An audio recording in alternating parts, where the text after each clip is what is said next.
The rabbit sat outside the nursery for 11 nights. On the 12th night, he thumped 3 times. Theodosia Andreessen Knight was a neonatal nurse. She had spent 15 years in a NICU, where she was the person other nurses called when a baby's breathing sounded wrong. She trusted her ear above almost anything. Their rabbit was a 3-year-old Holland Lop named Fettuccine. He was gray and white and opinionated, and had been litter-trained since he arrived. He spent evenings in the living room, mornings in his enclosure in the study, and nights in the kitchen. He had never approached the nursery. Their son Huck was 3 months old. On a Tuesday night, Fettuccine did not return to the kitchen. He sat outside the nursery door. Theodosia found him at 11 p.m. She put him in the kitchen. He was back at the door at 1 a.m. She put him back in the kitchen. He was at the door again at 3 a.m. She let him stay. This happened every night for 11 nights. She let him stay after the second night. He sat in the hallway outside the nursery from approximately 10 p.m. to 6 a.m., not moving, not thumping, not making any noise, just present. She told her husband. He said it was a phase.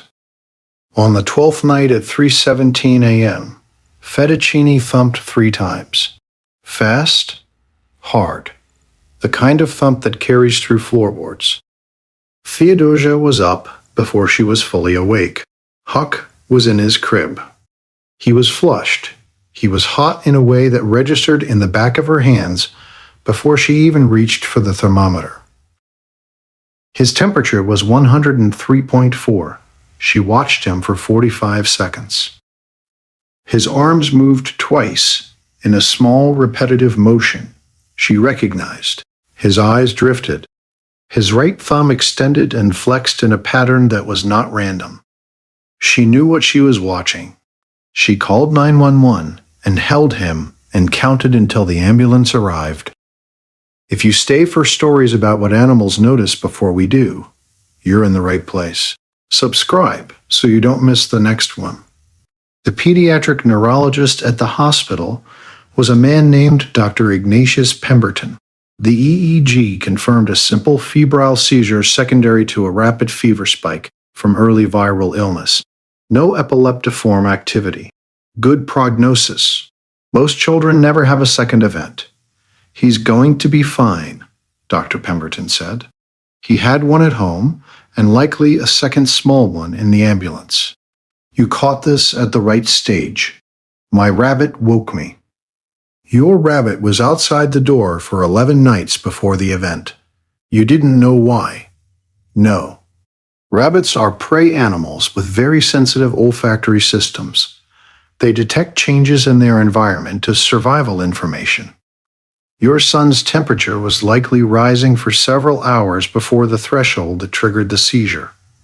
The chemical compounds released by a fever, inflammatory cytokines, prostaglandins, the specific scent profile of a body under acute thermal stress, would have been detectable to a rabbit outside a door for hours before your thermometer would have alarmed. He thumped. His instinct is to signal danger to the warren. Doctor. Pemberton looked at his chart. Your son is your warren. Has your animal ever done something you couldn't explain until it was the only thing that made sense? Tell us in the comments. These stories deserve to be heard. Huck came home in 2 days. He has not had another seizure. He is 8 months old now, healthy. Fettuccine returned to the nursery door the first night they were home. He sat until 6 a.m. He has done this every night since. Theodosia leaves the door slightly open now so she can hear him. Every guardian deserves to be recognized, even the ones who weigh 3 pounds and sat outside a door for 11 nights before the night they needed to say something.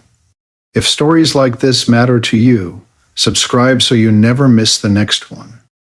She does not know whether he is still monitoring or whether he simply decided the nursery door was his post. She suspects both are true. She does not question it.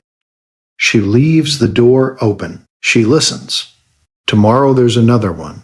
about a golden retriever who refused to let a toddler near the backyard water feature for 4 days.